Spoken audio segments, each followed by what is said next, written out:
नमस्कार मित्रांनो, लग्नानंतर होईलच प्रेम या मालिकेच्या पुढील इंटरेस्टिंग एपिसोडमध्ये आपण पाहणार आहोत. आता पार्थ आणि नंदिनीला जेव्हा काव्याचं सत्य समजलंय, त्यांच्या दोघांचंही भूतकाळामध्ये एकमेकांवरती खूप प्रेम होतं हे त्या फोटोने सिद्ध तर केलंच आहे. पण मात्र पार्थ आणि नंदिनीने काव्या जीवाबरोबर राहायचं नाही असं ठरवलं आणि मग त्याच्यामुळेच त्यांच्यामध्ये दुरावा आला.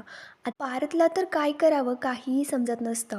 म्हणूनच तर तो नंदिनीला फोन लावतो आणि नंदिनीला जे काही घडलंय त्याच्याबद्दल विचारत असतो. पार्थ नंदिनीला सांगत असतो की जे काही असेल ते असेल, पण मात्र आपल्या दोघांनाही त्यांच्याशिवाय करमत नाहीये.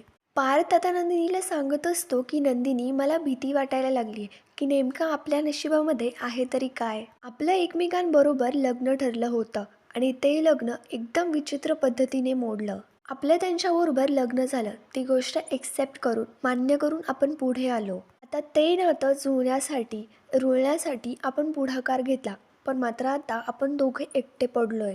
पण मात्र याच्यावरती नंदिनी पार्थला खूप छान समजावून सांगते आणि त्याला म्हणते की पार्थ, तुम्हाला मी एक गोष्ट सांगते. तुम्हाला जर एकटं नसेल राहायचं तर तुम्ही अजूनही सांगू शकता. काव्याची तर खूप इच्छा आहे तुमच्याकडे परत येण्याची, पण मात्र ऑलरेडी काव्या पार्थकडे गेलेली असते, घरी गेलेली असते आणि मालिनीशी गप्पा मारत असते.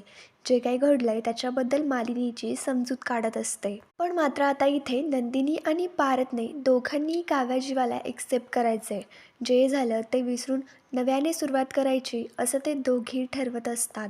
आता मग त्याच्यानंतर काव्या घरी आलेली असते, मालिनीशी बोलत असते, जीवासुद्धा तिथे असतो. आता मालिनी त्यांना विचारते की मला सांगा, तुमच्यात काही आहे का. पण मात्र काव्या आणि जीवा दोघेही सोबत बोलून जातात की नाही आई, आमच्यात आता तसं काहीही नाही आहे. पण मात्र मालिनी त्याबद्दल त्यांना विचारतच नसते. मालिनी सांगू लागते, अरे तुमच्यामध्ये काही आहे का हे मला विचारायचंच नाही आहे. मला त्याबद्दल विचारायचं आहे की जे मला माहिती नाही आहे. मला तुमचा भूतकाळ जाणून घ्यायचा आहे. आता हे ऐकल्यानंतर काव्या आणि जीवा दोघीही शांत होतात, एकमेकांकडे बघायला लागतात. इकडे मग नंदिनी पार्थला कन्व्हिन्स करत म्हणते की तुम्ही काव्याला प्लीज एक्सेप्ट करा. आणि पार्थ विचारतो, तुम्ही नाही करणार का जीवाला एक्सेप्ट. तेव्हा नंदिनी सांगते, मी करेल जीवाला एक्सेप्ट. त्यांना भेटून त्यांना मनवावं लागेल आणि ती गोष्ट मी करणार. तर मित्रांनो, पुढे नेमकं काय होतं आहे हे आपल्याला कळणारच आहे. त्याच्यासाठी आमच्या मराठी रंग या चॅनलला लगेच सबस्क्राईब करा. थँक्यू.